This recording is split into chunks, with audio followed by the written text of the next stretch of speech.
Everyone, आज से हम क्लास 7 मैथ्स चैप्टर 11 स्टार्ट करने जा रहे हैं जिसका नेम है एक्सपोनेंट्स एंड पावर्स। और ये स्ट्रिक्टली हम न्यू बुक के अकॉर्डिंग करेंगे।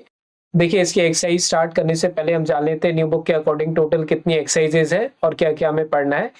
तो सबसे पहले रहेगी आपकी एक्सरसाइज 11.1 और फिर रहेगी आपकी एक्सरसाइज 11.2 और लास्ट एक्सरसाइज की रहेगी 11.3। तो बेसिकली इस चैप्टर में आपको 3 एक्सरसाइजेज पढ़नी है।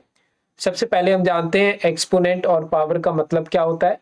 तो बेसिकली इस चैप्टर में आपको डील करना है कुछ ऐसे टर्म से, जैसे एक एग्जांपल मैं बता रहा हूँ 10 रेज़ टू द पावर 3 है ना, 15 raise to the power 2, 6 raise to the power 15, कुछ इस तरीके के टर्म्स आपको देखने को मिलेगी।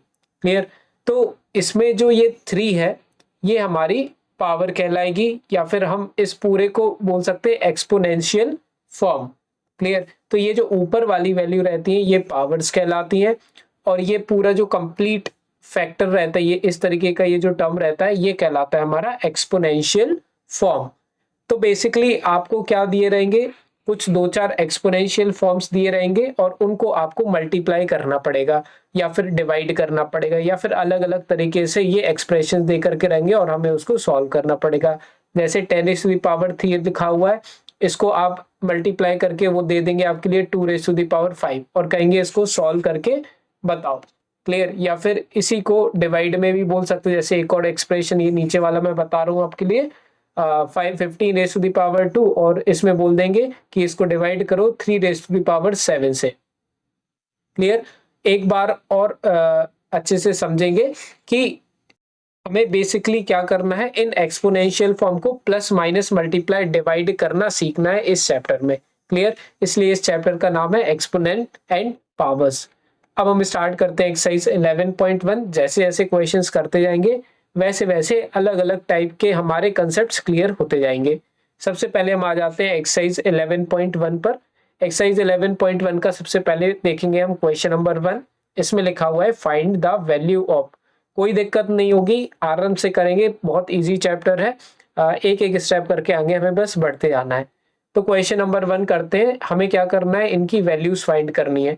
तो सबसे पहले 2 raise to the power 6, 2 raise to the power 6, इसको आप पढ़ते कैसे, 2 रेज़ टू द पावर 6। इसको आपको सॉल्व करना है, तो मैं यहाँ सॉल्यूशन लिख देता हूँ। अब 2 रेज़ टू द पावर जो 6 है, इसका मतलब है 2 को मुझे 6 टाइम मल्टीप्लाई करना है। क्लियर। 2 को मुझे 6 टाइम, मतलब कुछ इस तरीके से 2 into 2 into 2 multiply by 2 into 2 into 2। Clear. तो 2 को मुझे कितनी बार मल्टीप्लाई करना है, 6 टाइम। क्लियर। तो ये आप काउंट भी कर लेना अच्छे तरीके से। अब इसको मल्टीप्लाई करते हैं हम, तो 2 2 जा होता है हमारा 4, फिर 4 2 जा होता है हमारा 8, फिर 8 2 जा होता है हमारा 16, 16 2 जा होता है हमारा 32, 32 2 जा होता है हमारा 64। तो 2 को जब मैंने 6 टाइम मल्टीप्लाई किया तो आंसर कितना आ गया, 64। क्लियर। तो यही हमारा क्या हो जाएगा आंसर फर्स्ट वाले पार्ट का। Clear. Answer of question number 1 first part. इसके बाद आ जाते हैं हम सेकंड वाले पार्ट पर। तो सेकंड वाले पार्ट में 9 रेज़ टू द पावर 3, तो इसको सॉल्व करेंगे। कैसे सॉल्व करेंगे वो देखिए। Solution 9 raise to the power 3, इसका मतलब क्या हुआ कि 9 को मुझे 3 टाइम्स मल्टीप्लाई करना है। अच्छा, एक बात और यहाँ पे याद रखेंगे, ये जो नीचे लिखा हुआ रहता है कोई भी, देखिए एक्सपोनेंशियल फॉर्म में जो नीचे वाली वैल्यू रहती है इसको हम बेस बोलते हैं। क्लियर। और ये जो ऊपर वाली वैल्यू रहती है इसको हम क्या बोल देते हैं, पावर। ठीक है। और ये जो पूरा बन जाता है ये हमारा बोलता है एक्सपोनेंशियल फॉर्म। क्लियर। तो बस इस तरीके से आप इसको याद रखेंगे। तो 9 रेज़ टू द पावर 3 को सॉल्व करने के लिए मुझे क्या करना पड़ेगा, 9 इंटू 9 इंटू 9, 3 टाइम्स 9 को मल्टीप्लाई।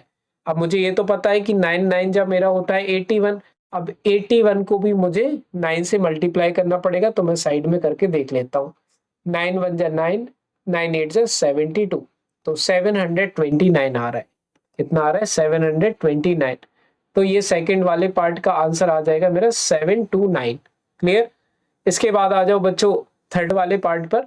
तो थर्ड वाले पार्ट में देखिए 11 रेज़ टू द पावर 2 लिखा हुआ है। सो सॉल्यूशन लिखते हैं 11 रेज़ टू द पावर 2। अब 11 रेज़ टू द पावर 2 का मतलब क्या हुआ, 11 मुझे 2 बार मल्टीप्लाई करना है।